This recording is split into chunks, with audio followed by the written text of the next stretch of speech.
En la Ciudad de México, cientos de mujeres y sus pequeñitos recibieron un kit por parte del programa Cuna CDMX. El Parque Ecológico de Guayamilpas en la delegación Coyoacán se convirtió en el escenario de la entrega de apoyos del gobierno de la Ciudad de México.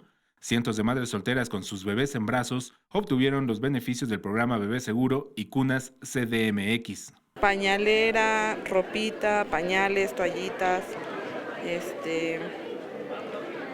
un fular creo me parece también, para cargar a los bebés. Pues es un gran apoyo para las personas que no trabajamos, más bien las mamás que no trabajamos.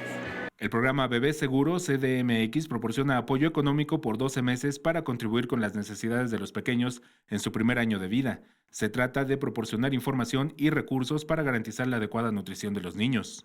Pues está muy bien que vean esa parte de los niños y por ejemplo también que entregan la tarjeta de Bebé Seguro, pues es un gran apoyo para nosotros como padres, tanto para ellos, de los bebés, como para nosotros.